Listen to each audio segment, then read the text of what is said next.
पास देखो पैसा नहीं है प्रमोशन का, आप समझ रहे हो ना बात को, हम प्रमोशन नहीं करा सकते क्लास का और प्रमोशन करके नहीं बहका सकते बालकों को कि भाई हम देखो कितने बड़े 30 मार्क आए हैं ना, हम छोटे से हैं लेकिन देखन में छोटे लगे हैं घाव करें गंभीर, समझ रहे हो ना, परीक्षा में देख लेना आप लोग, चिंता मत करो आप। तो इस क्वेश्चन का आंसर दीजिए आप पहले तो 1833 बता रहे हैं एक्ट के माध्यम से, बहुत सही। हमारे विद्यार्थी एक एक जवाब सही देंगे और हमारे विद्यार्थी इतिहास रचेंगे, हर थाने में अपना दरोगा होगा, समझ रहे हो बात को। अपना मतलब मेरा खुद का दरोगा नहीं, उस दरोगा को बनने में कहीं ना कहीं थोड़ी बहुत मेरी भी भूमिका रहेगी, थोड़ा बहुत योगदान मेरा भी रहेगा, समझ रहे हो बात को।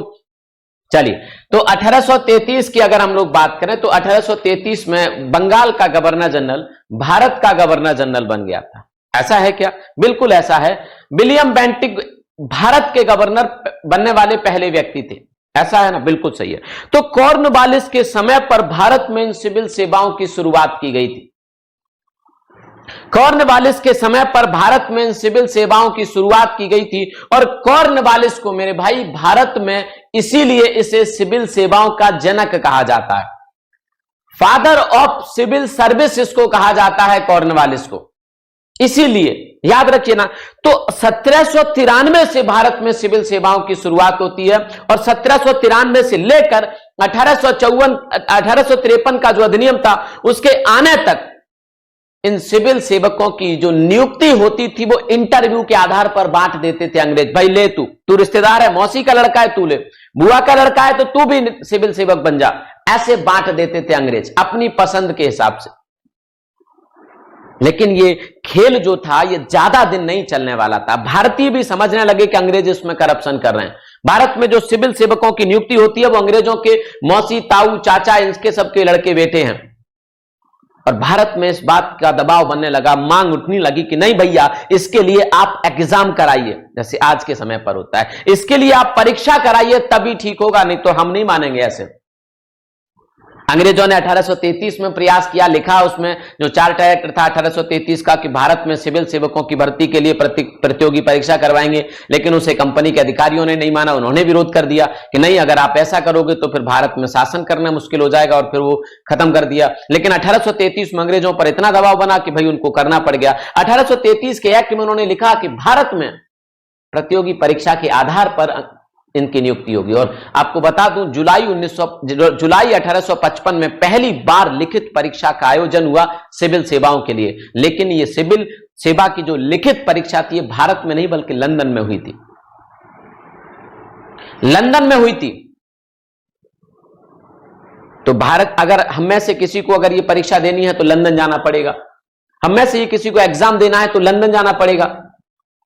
अब भाई हमारे जैसे लोग तो आज लंदन नहीं जा सकते, तो आज से 100 साल 150 साल पहले लंदन कैसे जा पाते, जबकि आज तो इतना आसान है, तो फ्लाइट का तुरंत टिकट बुक करिए और लंदन पहुंच जाइए वीजा लेके, एक दिन में आप लंदन पहुंच जाएंगे 12-14 घंटे में फ्लाइट से। लेकिन उस समय तो महीनों लगते थे भैया, और उस समय भारत में इतने अमीर लोग भी नहीं थे जितने आज हैं। आज तो बहुत सारे अमीर लोग हैं, पढ़े लिखे लोग हैं, अमीर लोग हैं, आज तो स्थिति भारत की बहुत अच्छी है। उस समय अंग्रेजों के समय तो अंग्रेजों ने बहुत हालत खराब कर रखी थी, ना शिक्षा होने देते थे, ना पढ़ाई होने देते थे, ना आगे बढ़ने देते थे किसी को, ना बिजनेस थे, ना व्यापार थे, और जो थे भी उन पर सब पर अंग्रेजों का कब्जा था। उस समय तो भारतीयों की हालत और ज्यादा खराब थी।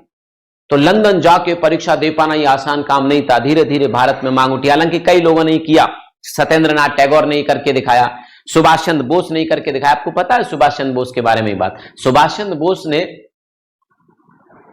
1920 में सिविल सेवा की लिखित परीक्षा लंदन में जाके पास कर दी थी, समझ रहे हो बात को? लंदन में जाके उन्होंने पास करके दिखा दिया था, वहीं तैयारी करी। और उस समय तो और मुश्किल होता था, ब्रिटेन का पूरा इतिहास पढ़ना है, यूरोप का इतिहास पढ़ना है, यूरोप की ज्योग्राफी पढ़नी है, वही सब पूछा जाता था उसमें। भारत की ज्योग्राफी की तरह, भारत के इतिहास की तरह नहीं, यूरोप का इतिहास पूछते थे, जो आपके पल्ले भी ना पड़े। हमारे तो पल्ले ये भारत का इतिहास नहीं पढ़ पाता अच्छे से, यूरोप का कहां से पढ़ेगा? तो उस समय और भी मुश्किल होता था, और इतनी विषम परिस्थितियों के बाद कि वहां जाने में 1-1.5-2 महीने लग जाते थे, फिर आने में महीने। और अंग्रेज वैसे ही भारतीयों को एक ऐसी नजर से देखते थे, अरे ये तो बहुत छोटे इंसान है, ये कहां आदमी भी नहीं मानते थे अंग्रेज तो हमें। और ऐसी विषम परिस्थितियों में ब्रिटेन जाना, वहां तैयारी करना, इसीलिए तो सुभाष चंद्र जैसे देश हमारे महापुरुष, सुभाष चंद्र जैसे लोग हमारे महापुरुष हैं, हमारे देवता हैं भैया। इन्होंने जो किया वो हमारे जैसे लोग, आपके जैसे लोग तो सालों या जीवन भर नहीं कर पाएंगे, क्योंकि इन्होंने बहुत गहरी तपस्या की है। इसीलिए तो हम इन्हें आदर्श मानते हैं, इसीलिए तो हम इन्हें महापुरुष मानते हैं। ये ब्रिटेन गए, वहां परीक्षा पास की और इतने कठोर परिश्रम के बाद परीक्षा पास की और भारत आए, आईसीएस की नौकरी छोड़ दी, सिविल सेवा की नौकरी छोड़ दी। क्यों? क्योंकि उन्होंने कहा अंग्रेजों की नौकरी नहीं करूंगा, अगर देश को आजाद करवाना है तो देश के लोगों के साथ लड़ना पड़ेगा, और उन्होंने नौकरी छोड़ दी। समझ रहे हो बात को? नौकरी छोड़ दी, इतनी तपस्या, इतनी बड़ी नौकरी, चाहते तो उस नौकरी के दम पे पता नहीं क्या क्या कर जाते, भाई बहुत बड़ी नौकरी होती है, लेकिन वो नौकरी छोड़ दी उन्होंने। कहा कि भाई मैं नौकरी नहीं करूंगा। घर वालों ने रोका कि भाई तुम पैसे कहां से भरोगे, क्योंकि ट्रेनिंग ले चुके थे, ट्रेनिंग लेने के बाद आपको अगर नौकरी छोड़नी हो तो पैसे देने पड़ते हैं। उन्होंने यार दोस्तों से उधार मांगा और वापस किया पैसा अंग्रेजों का, और देश की आजादी के लिए कूद पड़े, तन मन धन से काम किया, जो कुछ भी था उनके पास, शरीर मन धन सब कुछ झोंक दिया देश की आजादी के लिए।